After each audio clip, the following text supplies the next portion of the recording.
আজ আমি যখন ঘর সাজাচ্ছিলাম তখনই মা বাবা আমি ফিরে এসেছি। আরে রশ্মি, মা আমার, তুই তো মাত্র 10 দিন আগেই বাপের বাড়ি এসেছিলি। যাই হোক, এখন যখন এসেই গেছিস তখন সবাই মিলে একসাথে সেলিব্রেট করব। ইস, আমিও যদি এখন আমার বাবা মায়ের সাথে থাকতে পারতাম। অঞ্জলি, মা তুই আর কতদিন পর আসছিস? সরি বাবা, আমার আর লাকির মাত্র 4 দিনের ছুটি মঞ্জুর হয়েছে। মা রে, 3 বছর হয়ে গেল তুই বাড়ি আসিস না। আমাদের কথা কি তোর একটুও মনে পড়ে না? এমন বলো না মা, তোমাদের দুজনকে আমার খুব মনে পড়ে। তারপর যখন আমি শাশুড়ি মায়ের জন্য কফি নিয়ে যাচ্ছিলাম তখনই মা, এই স্কার্ফটা আমি তোর জন্য কিনেছি, দেখ তো কত সুন্দর লাগছে। অঞ্জলি, কি হয়েছে রানী? আরে বৌমা, ওখানে দাঁড়িয়ে আছো কেন? এদিকে এসো তাড়াতাড়ি। এটা আমি তোমার জন্যই পছন্দ করেছিলাম। শেষমেশ তুমিও তো আমার মেয়ের মতোই।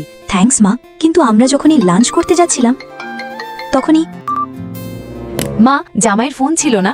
হ্যাঁ মা, আসলে আমি না জানিয়ে চলে এসেছি তো, তাই ও রেগে আছে।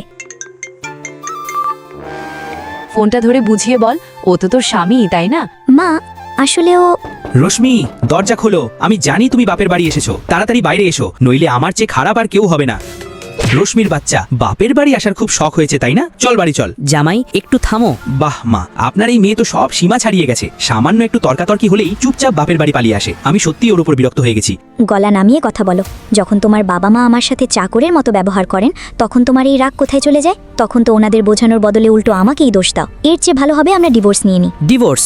রশ্মি, তুমি এখন নিজের জ্ঞান হারিয়েছো, চুপচাপ বাড়ি চলো। রশ্মি এখন কোথাও যাবে না। তোর তো এবার দুই পরিবারের মধ্যে মুখোমুখি আলোচনা হবে, তবেই আমার বোন যাবে। এই এত বড় ভয়ানক অ্যাকশন আর রিয়াকশন দেখে আমি বেশ ভয় পেয়ে যাই। তারপর যখন আমি বিকেলে অঞ্জলি, বাবা মা, তোমরা দুজনে এখানে কিভাবে? অনেকদিন হয়ে গিয়েছিল আপনাদের সাথে দেখা হয়নি। খুব ভালো হয়েছে আপনারা চলে এসেছেন। এই সমস্ত কিছু আমাদের জামাই লাকির প্ল্যানিং ছিল। প্রথমে হঠাৎ টিকিট বুক করে আমাদের সারপ্রাইজ দিল, আর এখন তোমাদের সবাইকে। রানী, একদম ভয় পেও না, সন্ধ্যায় তোমাকে একটা সারপ্রাইজ দেব। বন্ধুরা, লাইক সাবস্ক্রাইব করে নিজের বাবার জন্য কমেন্টে লাল হার্ট আর মায়ের জন্য গোলাপি হার্ট পোস্ট করুন।